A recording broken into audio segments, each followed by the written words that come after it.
Después de permanecer 2 meses prófugo de la justicia, Gustavo Alejos, empresario farmacéutico y exsecretario privado del exmandatario Álvaro Colom Caballeros, se entregó ante el juzgado sexto de instancia penal, con semblante tranquilo, bien rasurado y vistiendo casual, una imagen contraria a alguien que huye. Gustavo Alejos se declaró inocente de los delitos de cohecho activo, tráfico de influencias y asociación ilícita. Yo en mi caso me declaro inocente. A Alejos se le cuestionó porque se entrega justo después de la Navidad. Según el empresario farmacéutico, lo hizo porque los juzgados están de vacaciones. Por eso me estoy entregando por mí y por mi familia también, ¿verdad? Porque como esto es y no es buscar la época ni nada, sino que coincidió con los descansos, como le digo yo, de los juzgados. No sabía bien qué era el caso tampoco y por la seguridad también, ¿verdad? Según el Ministerio Público, Gustavo Alejos forma parte como uno de los operadores de la estructura criminal Negociantes de la Salud, que vendía medicinas al Seguro Social a cambio de otorgar comisiones. Para ello se manipulaban los contratos de adquisición de medicinas. Pero en la audiencia de primera declaración llevada a cabo en este día, celebrada en el juzgado sexto de instancia penal, el exsecretario privado del expresidente Álvaro Colom y también exfinancista del Partido Unidad Nacional de la Esperanza UNE, Gustavo Alejos defendió en todo momento su inocencia y hasta aseguró que más que hacerle un mal al Instituto Guatemalteco de Seguridad Social, lo benefició porque siempre le vendió medicamentos a precios más bajos de los que ofertan las farmacéuticas nacionales.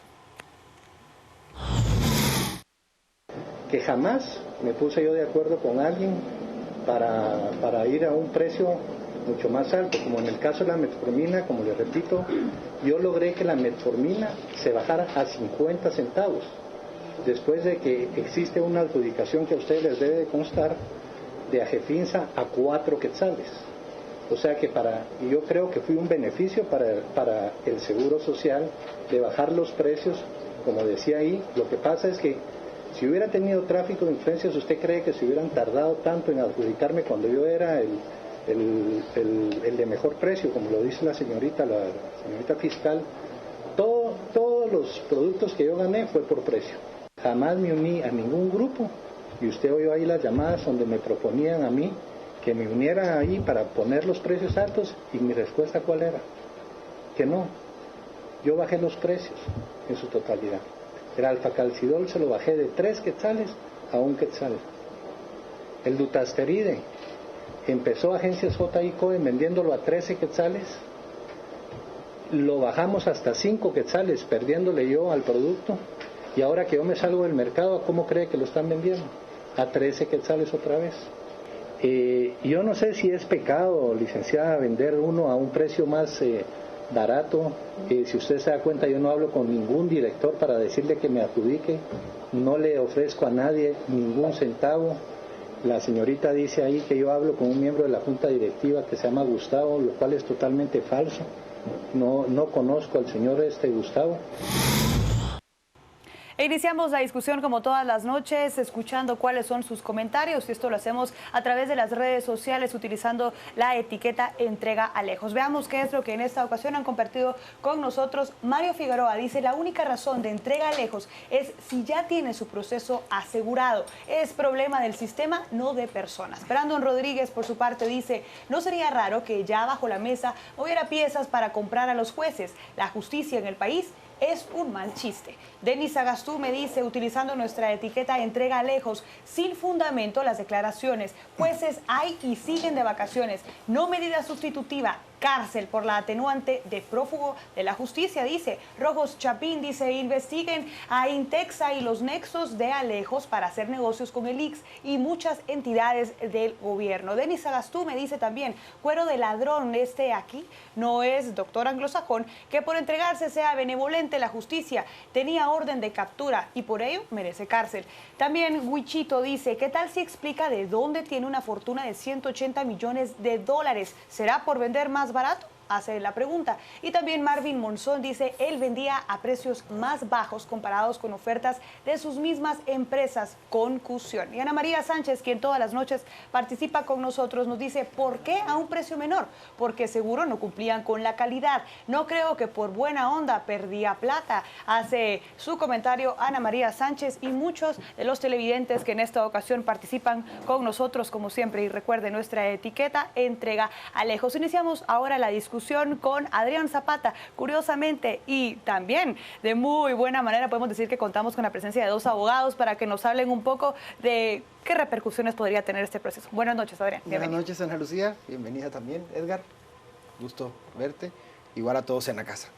Bueno, yo quisiera que empezáramos la discusión de hoy, al margen del Día de los Inocentes, haciendo un poco de historia, recordándonos quién es este señor Alejos y de dónde viene. Recordarán ustedes que este señor tenía una estrecha vinculación comercial, cuasi, no sé si eran socios, pero había una relación sumamente estrecha con el principal proveedor de medicamentos del sistema de salud de este país. Claro. Medicamentos de marca. ¿Por qué es importante que nos recordemos de esto? Porque ya veremos cómo esto encuentra un camino en la coyuntura cuando vemos el fallo de la CC, que tanto ha cobrado revuelo en el tema de genéricos y productos de marca. No es secreto que por razones que sí no son públicas, se rompe el vínculo entre el señor Alejos y esta empresa para la cual trabajaba. Y que por eso lo ha mencionado también en sus declaraciones. Y él lo ha mencionado y él incluso dice que fue bloqueado, ya sea por un compromiso profesional suscrito, o bien por persecuciones incluso desde el gobierno de Otto Pérez Molina en su momento. Entonces se ve desplazado dentro del mercado de los productos de marca, que era su mercado, era donde él se movía.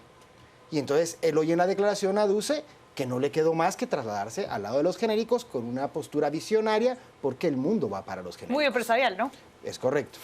Entonces brinca hacia el lado de los genéricos y empieza a ver cómo genera competencia, como el mercado se autorregula, y creo que esta es una excelente muestra de lo que nos esperaría.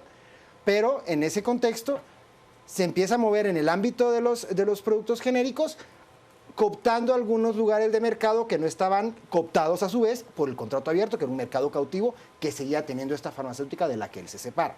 ¿Por qué les hago esta historia? Porque evidentemente después de oírlo hoy, se evidencia o es muy notorio el hecho de que hay un problema comercial, mezclado incluso con un tema emotivo muy fuerte. Hay señalamientos muy serios en su declaración. Y se trasladan al ámbito comercial para reflejar, según él, acciones puramente de comercio lícitas en su desarrollo para promocionar y vender medicamento al Estado. Sostiene hasta el cansancio que él lo que pasa es que había vendido, o sea, que su precio era mucho menor y de allí la prosperidad del negocio, pero deja una nebulosa justamente todo este procedimiento oscuro que ha caracterizado la forma de adquirir medicamentos por el Estado. ¿Por qué?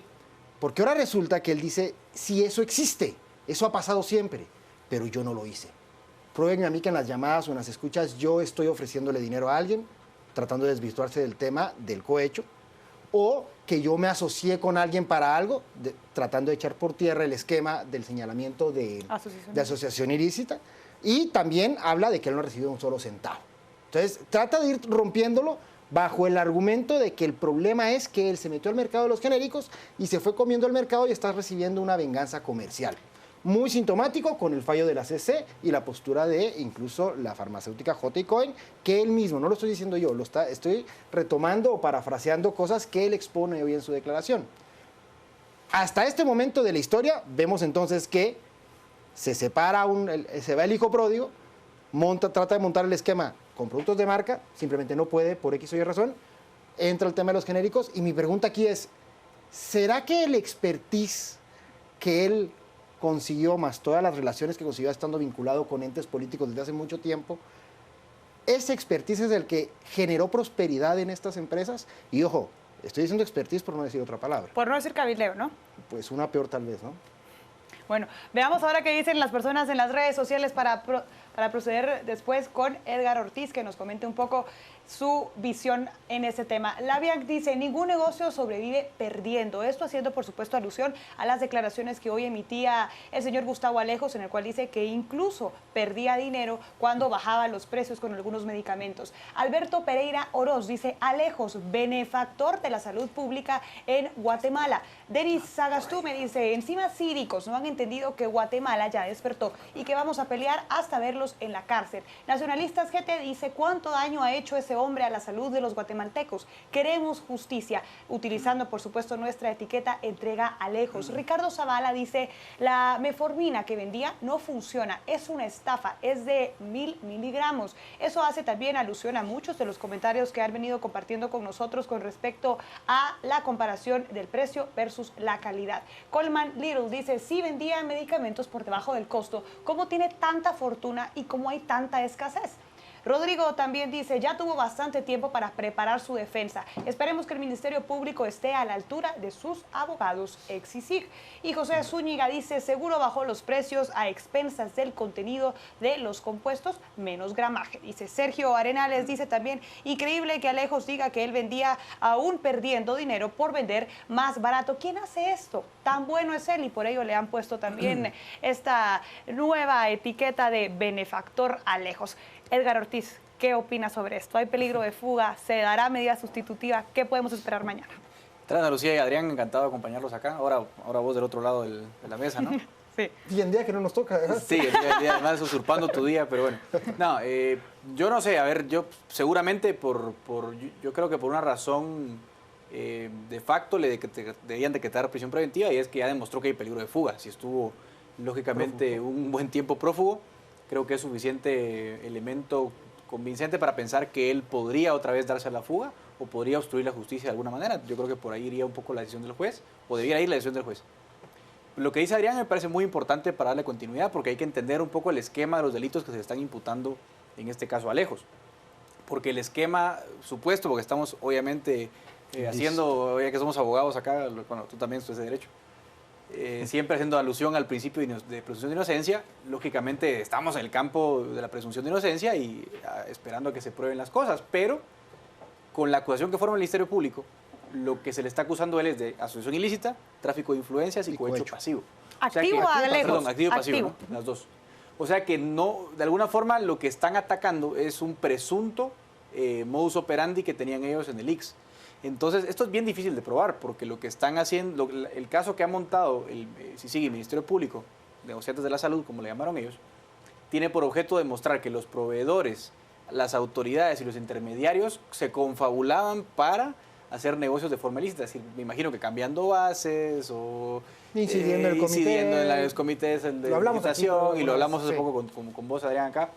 Entonces, lo que el Ministerio Público y sí tienen que probar es que esa estructura existe. Eso lo digo especialmente por el delito de asociación ilícita, que es un delito complicadísimo, porque además tiene un tinte un poco doctrinario ahí de probar un poco la permanencia. O sea, si te asocias ilícitamente para cometer un delito es porque eres una... Bueno, la ley se llama Ley de Crimen contra la Delincuencia Organizada, ¿no? O sea, se asume que eres una asociación que permanentemente, o por lo menos de forma con ánimo de continuidad, estás cometiendo delitos. Eso tienen que probarlo. ¿Difícil? Yo creo que sí hay y estas pruebas también probar. tendrían que ver hacia años más atrás, en todos los gobiernos en los que se dice que Gustavo Alejos habría tenido relación, esto precisamente por haber fungido como financista de campañas y por ende también uno de los principales contratistas del Estado. Bueno, eso es interesante lo que decís, porque de alguna forma hay una distinción, porque él salió en el informe famoso de CICIG de los partidos políticos, también mencionaban el nombre de Alejos, y en este caso no se le está acusando por financiar partidos políticos, en este caso concreto, y de hecho el periodo de tiempo por el cual se le imputan estos delitos viene de noviembre de 2014 a mediados de 2015, si no estoy mal. Entonces, inicialmente la acusación tiene un periodo de tiempo bien corto, de noviembre de 2014 a junio de 2015. Habrá que ver si durante los hallazgos ellos logran demostrar o encuentran que atrás en el tiempo hubo también confabulaciones similares a las cuales ellos están encontrando en este momento. Pero eso depende de la investigación en el futuro. Por ahora está limitado y circunscrito a ese punto. Repito, ¿qué es lo que hay que probar entonces? Los vínculos de esa supuesta organización que confabulaba para defraudar al ICS de alguna forma, sea por precios altos, modificación de bases, favoritismos, sea como sea, tienen que demostrarlo. Tienen que demostrar quiénes son los funcionarios, que hay algunos imputados, quiénes son los intermediarios y quiénes fueron los que posibilitaron esa operación. Dificilísimo. Yo creo que con Adrián ahí vamos luego a comentar el tema de las pruebas, pero por ahora yo creo que ese es el rumbo que va a tomar la investigación. Vamos a leer qué dicen nuestros televidentes en las redes sociales para luego seguir con más comentarios con Adrián Zapata. Sergi dice, ojalá el Ministerio Público demuestre el peligro de fuga y lo ligue a proceso con prisión preventiva. Raymond dice, el tipo es un desvergonzado, pero más nuestros jueces que preparan combos de entrega. Es un insulto a la inteligencia. Auri del Cid dice, señor Alejos, entonces usted estuvo escondido por puras vacaciones, ya que resulta limpio, está limpio de todas las acusaciones, dice. Attorney at Law dice, ¿dónde es la estructura? ¿Durante qué tiempo? ¿Dónde se asociaron? ¿Qué métodos especiales de investigación hay? El Ministerio Público la tiene muy difícil. Shesho Santizo dice, una justicia de primer mundo juzgaría a Gustavo Alejos por el daño colateral, pero estamos en Guatemala y no pasará mucho. Muchos de los comentarios hacen alusión, por supuesto, al tiempo en el que Gustavo Alejos permanecía, por palabras de su abogado, en su casa después del allanamiento que se habría realizado, así es, y también qué información podría dar él a cambio y si esto podría tener alguna repercusión en la pena. ¿Puede pasar esto acá, Adrián? Bueno, yo creo que antes de llegar al tema de lo que va a hacer el juez, yo creo que tenemos que dimensionar bien este problema, porque miren, no es un tema del 2014 para acá, no es un tema solo del ICS. Yo creo que este caso evidencia el problema que tenemos en todo el sistema de salud nacional. Porque, ojo, el contrato abierto no solamente es para que el ICS compre. También el Ministerio de Salud y sus diversas unidades ejecutoras compran medicamentos que están en el mismo esquema. Es decir, este caso penal se está llevando en el marco del Instituto Guatemalteco de Seguridad Social. Pero el tamaño de este sapo es más grande. Claro. O sea, este es un problema a nivel nacional en todo el sistema de salud y por eso es que el negocio es tan millonario. Es decir, esto es de verdad un tema muy, muy, muy serio. Y entonces allí es donde yo quiero como retomar donde me quedé hace un rato. Teniendo claro cómo se da la participación de este operador, que finalmente, si bien es cierto, el informe de CICIG lo que dice es cómo funcionaba este tipo de operadores para el financiamiento de partidos políticos. Pero el punto es el financiamiento de dónde venía.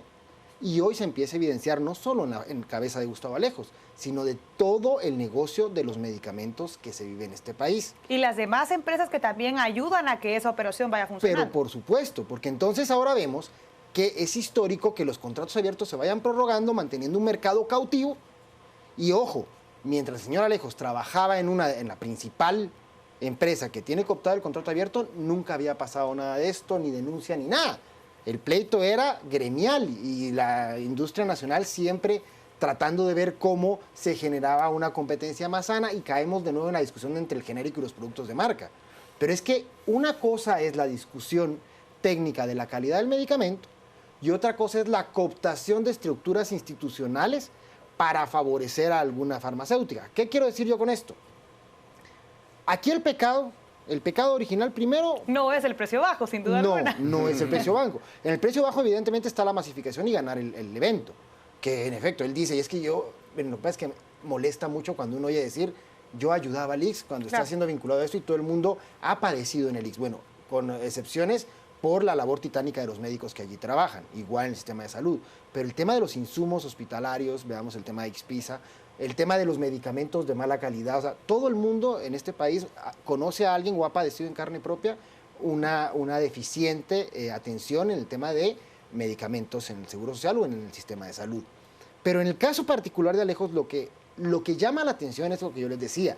Esto parece ser un pleito comercial entre dos personas que se da con un respaldo entre genéricos y productos de marca, pero lo que subyace, lo que está en el fondo, es cómo en este pleito queda evidenciada la debilidad institucional para controlar esa corrupción, esa aceptación de productos de baja calidad, si es que se entregaban, esa manipulación de las ofertas y de las bases de licitación, claro, cotización o el diseño del contrato abierto para favorecer empresas en particular.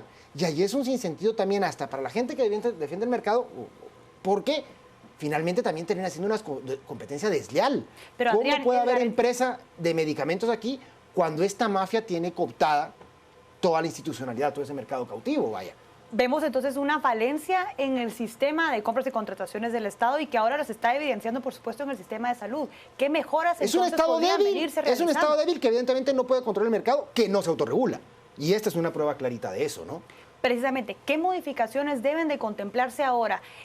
Contemplando el caso, por supuesto, de salud, para la forma en la que se hacen estas Bueno, ya está la compras. subasta inversa y otra serie de cuestiones, pero con Edgar alguna vez hablamos aquí que evidentemente el abordaje para la adquisición de insumos médicos y medicinas debe estar al margen de la ley de contrataciones del Estado y debe tener una regulación especial. No es lo mismo hacer un puente que comprar un medicamento, ¿no?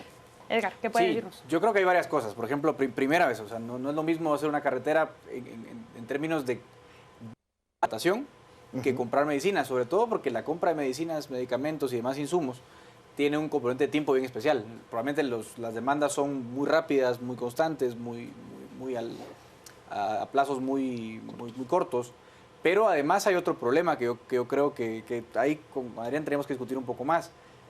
¿Cuál es la apertura comercial para los medicamentos? Es bastante eficiente. De hecho, la sentencia que discutimos acá el otro día de los genéricos te demuestra que es un mercado hiperregulado y eso también favorece, yo lo decía el otro día, favorece más bien al productor. Claro. Yo siempre lo he dicho, la regulación nunca la piden los consumidores, siempre la piden los productores porque saben que el diablo está en los detalles.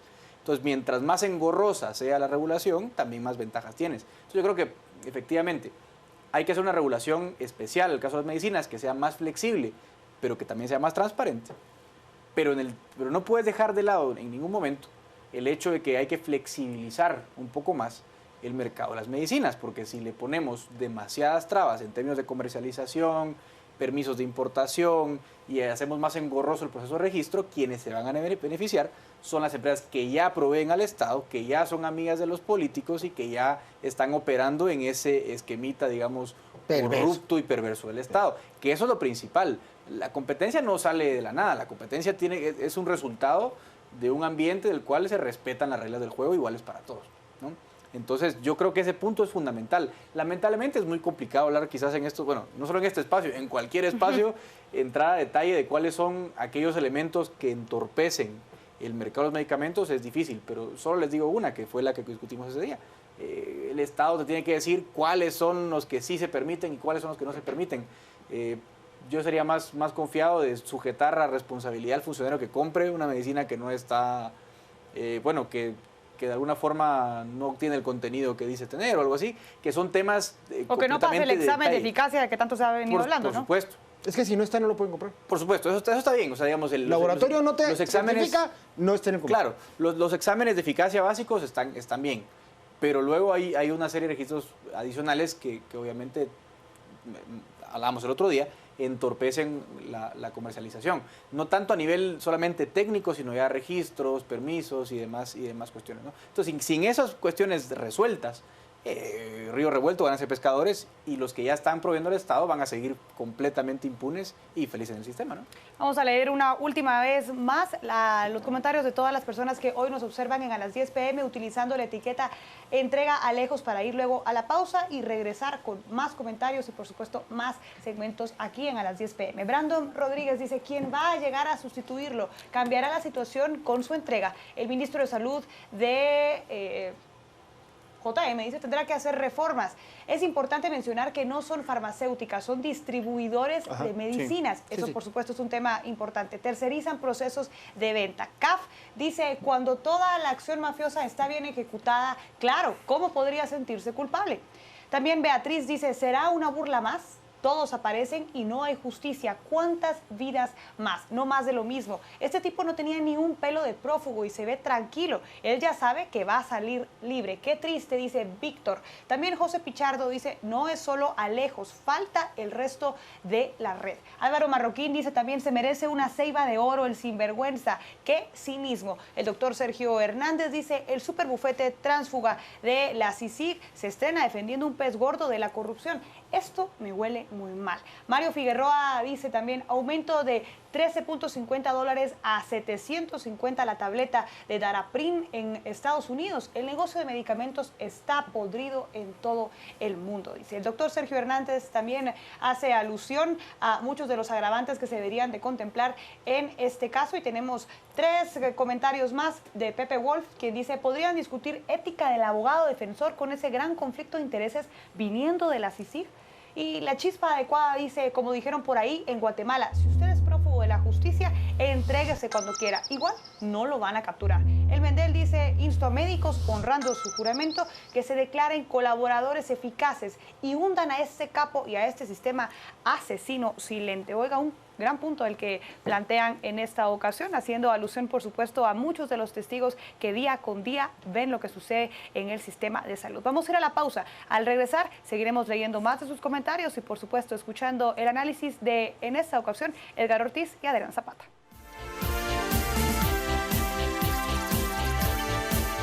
Seguimos ahora con la discusión entrega a Lejos, y para iniciar vamos a hacerlo nuevamente leyendo los comentarios de nuestros televidentes. Hay bastantes comentarios que en esta ocasión hacen ver lo que piensan con respecto a este tema que ha sido sin duda alguna la noticia del día. Si el señor de los medicamentos es Alejos, ¿quién será el señor de los equipos médicos quirúrgicos? Pregunta Ofelita 20. También Eliun Yulia dice, la entrega a Alejos es tan solo la muestra que la justicia de Guatemala está podrida en el país, tratando de tapar el sol con un dedo. Ofelia también dice, en los equipos se pierde más dinero que en medicamentos. Sería bueno investigar. ¿Qué garantía? Pregunta también Ana C. Guerrero, tenemos que se lleve un juicio transparente con la jueza de la impunidad, Silvia de León.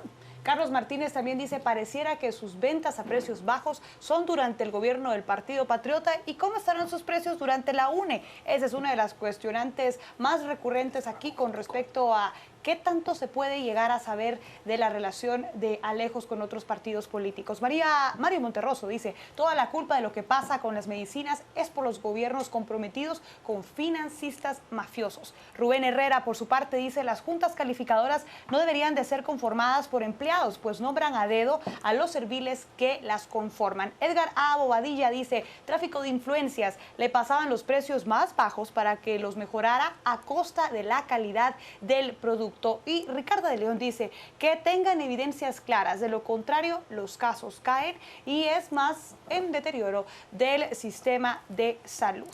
Así es, Ricardo. Así es, muchos comentarios importantes que ahora salen también a relucir en los comentarios que en esta ocasión comparten con nosotros utilizando la etiqueta entrega a Lejos. Pero hay uno de los puntos que también es importante abordar y se refiere a la coincidencia del momento en el que Gustavo Alejos se entrega.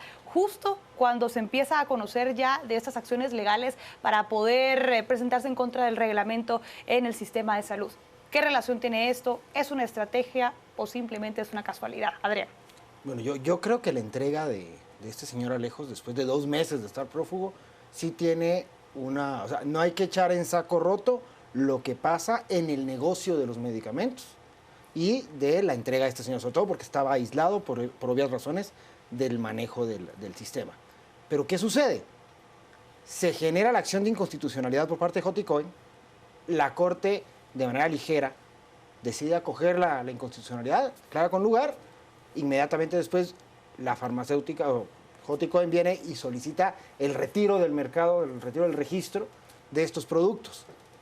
Veamos cómo todo esto y todo la animadversión, el enojo, el señalamiento, la indignación popular contra, primero, la CC, pero también contra Joticoin como principal proveedor del Estado, hace despertar a la población con un rechazo sumamente importante. Y después vemos en la entrega de Alejos una postura de cuasi denuncia, claro, justamente contra Joticoin, tratando de generar o de subirse en la ola del lío genéricos productos de marca, del tema presupuesto insuficiente, del tema índices de pobreza evidenciados en ENCOVI. Es decir, no se está entregando, primero porque ya no podía estar más tiempo escondido. Creo que en este país hay gente que puede dar fe, que puede pasar mucho más tiempo escondido. Y segundo, tampoco era un tema de preparar en sí la defensa.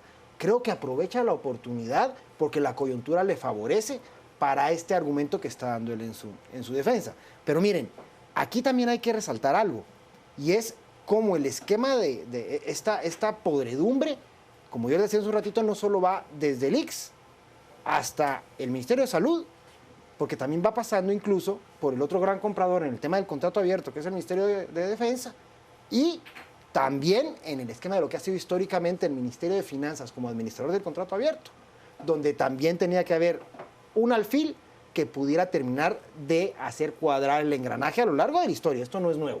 Y también, bueno, en el tema de Contraloría creo que el tema es tan especializado que era más sencillo controlarlo. Claro. Pero las 4 patas de ese banco son el Ministerio de Salud, el ICS y la Defensa como compradores y el alfil colocado en la Dirección de Contrataciones y Adquisiciones del Estado. ¿Por qué? Porque ahí se diseñaba todo el esquema de contrato abierto, ese mercado cautivo que yo les he dicho varias veces, con el agravante de que el contrato abierto de medicamentos es el único de los contratos abiertos que por ley prohíbe la compra mediante otra forma de adquisición como compra directa, licitación o cotización de productos que no estén en el contrato abierto. Entonces es un producto cautivo que genera, ya vieron cuánto dinero ha generado al año, del cual, ojo, yo quiero ser enfático en eso, el operador había sido el señor Alejos. Claro. Y ahora resulta que al ser expulsado de ese mercado empieza a generar otra serie de adquisiciones o de procesos de gestión o de lobby o como le quieran decir en todas las demás formas de adquisición en el mercado de los genéricos. Y la evolución del mercado propia va haciendo que se vaya perdiendo porque se van dejando morir algunos contratos abiertos que son de verdad perversos para los intereses del Estado y resurge otra forma de adquisición en un marco de libre mercado, pero sorpresa, igual de contaminado, porque estamos trasladando prácticas fraudulentas de un esquema histórico a una nueva forma, cooptando también el mercado de los genéricos. Entonces, creo que el análisis es coyuntural en la entrega de Alejos ahorita, con todo lo que pasó con el fallo, pero también no perder de vista que toda esta estructura está enquistada desde hace mucho tiempo en la institucionalidad del Estado, y retomando un tuit de un amigo tuitero, que, discúlpenme, pero esa estructura es quizás de las principales en la definición del financiamiento para cada uno de los gobiernos que ha pasado por Casa Presidencial en este país. Edgar Ortiz, ¿qué tiene que decir de esto? Yo coincido con Adrián en que por lo menos alguna sospecha levanta la coincidencia cronológica tanto de la sentencia contra los genéricos como de la entrega de Alejos por un tema estratégico quizás de defensa, ¿no? Como decía Adrián, quizás como antagonizar los genéricos con las marcas y decir, bueno, yo soy víctima de todo este embrollo que se está despertando. Es una explicación para mí bastante plausible. También coincido con Adrián en el tema del contrato abierto. Y aquí es donde, digamos, trae mucho sentido lo que decíamos en el bloque anterior, cuando hablamos de que la regulación de las compras para los medicamentos quizá valga la pena que sea distinta. Porque la corrupción en las compras en general del Estado ocurren en otra manera en otras dependencias. Probablemente el problema más grande que ustedes vean en las contrataciones en general del Estado es el enorme grupo de compras que se hacen por excepción. Claro. Quizás no sea el caso en las medicinas. Aquí se tiene un poquito más de glamour o de clase para hacer las marufias, digamos. Acá no se hace con excepción, sino se hace por tecnicismos, por contubernio en las bases. Lo que decía Juan Carlos. O contubernio con también las otras empresas. Exacto. Claro, en lugar de comprimido pone tableta, qué sé yo. O sea, es muy complicado realmente el tema técnico. Es más, cuando uno trata de informarse como abogado y lee los expedientes, pues tiene hecha en falta un médico. Siempre uno hace una llamada a un médico porque no entiende algunas directrices técnicas que obviamente figuran en las bases. Entonces, ellos aprovechan esa complejidad y ahí es donde hacen el negocio.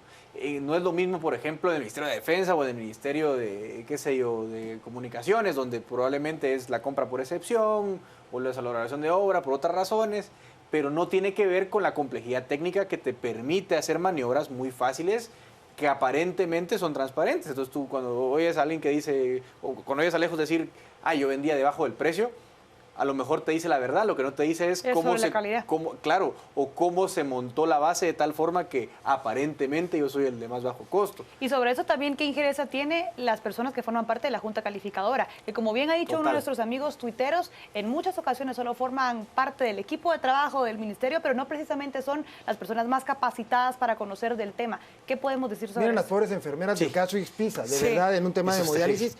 De verdad, eso es al margen de que se dilucide su situación jurídica, pero de verdad, lo hablamos alguna vez también aquí, el tema de si no perdía su trabajo, si es que fue tan burdo el ejemplo, pero si no, de verdad, qué capacidad pueden tener la gente que integra juntas, o podía, porque bueno, ahora habrá que ver cómo camina con las reformas a la ley de contrataciones, Sí. pero allí es parte, ya sea por una ligereza o por ignorancia sobre el tema, o por un hecho perverso como haberse estado cooptada por un interés, haber sido pagada a la gente que integra la Junta, o quien diseña las bases, o quien adjudica.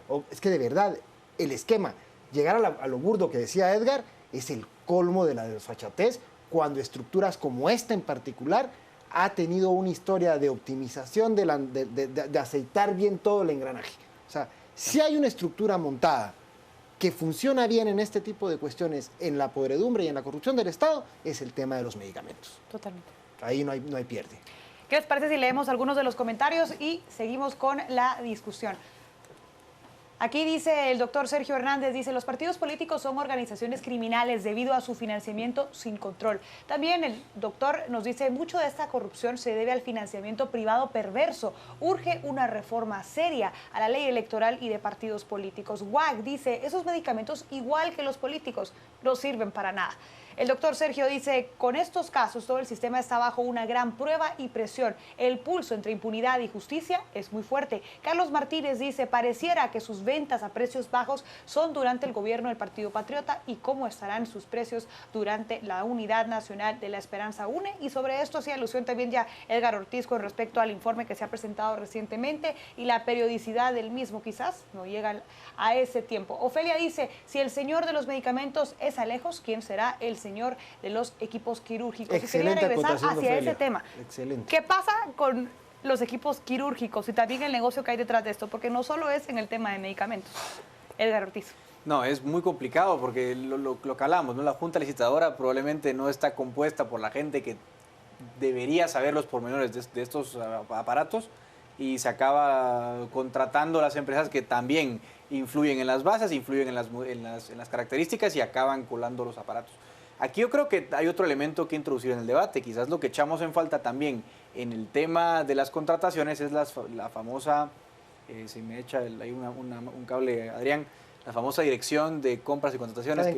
La Dirección Normativa de Compras. Que no funciona, o sea, que de facto no tiene dientes, no tiene atribuciones, no tiene cómo operar, porque si tuvieras una dirección operativa central de contrataciones y compras, tendrías más o menos directrices que te dirían, mira, aquí hay algo anómalo. Una dirección que ya se medio crea con las reformas, pero debería ser más autónoma. Que exacto, que coincido, no se le da todos los dientes que necesita la dirección y que obviamente hasta el día de hoy no ha existido, más que en un sello de goma, porque existe sobre el papel, pero no tiene ninguna atribución, ninguna independencia, ningunos insumos, no llega, digamos, a ese punto. Y eso quizás ayudaría a que las bases no sean tan arbitrarias y no se fijen de esa forma tan discrecional. Sí. Porque aquí caemos al punto siguiente. Cuando tenemos una licitación anómala, digamos, o truncada, si lo quieren poner así, de un equipo médico, eso la Contraloría no lo puede ver a posteriori. Eso lo tendría que ver la Dirección de Contrataciones a priori. Y decir, mira, pero ¿por qué están fijando las bases así y así? ¿Están violando ustedes las directrices que nosotros establecemos? Entonces, evitarías que a posteriori tuviéramos problemas de bases anómalas. Pero eso es difícil, te voy a decir por qué. Sí, ¿Por qué? Porque el expertise para eso lo tiene cada una de las compradoras. En cambio, la encarga, acordémonos que está en finanzas, solo administra.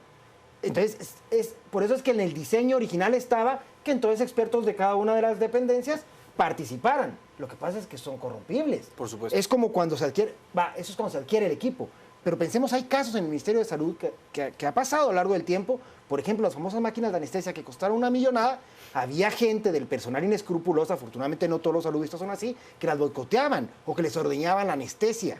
O que simplemente algún encargado o algún gerente del área, de algún área o alguna unidad ejecutora no se encargaba de darle el mantenimiento con toda la intención del caso o le sustraían piezas. Entonces, si nos damos cuenta, el esquema de la salud está tan cooptado, tan en el tema de medicamentos como el tema que muy bien nos decía Ofelia. O sea, ese es otro negocio porque miren cuánto cuesta cada aparato y cada mantenimiento de esas cuestiones. Es impresionante. Y ahí no estamos hablando de médico quirúrgico. No estamos hablando, o sea, porque aparte del medicamento es el equipo médico quirúrgico o el descartable. Es decir, miren, es increíble y así no nos va a alcanzar. Además tenemos un sistema de salud que debería ser gratuito, universal, con un presupuesto en trapos de cucaracha, es lo que tenemos.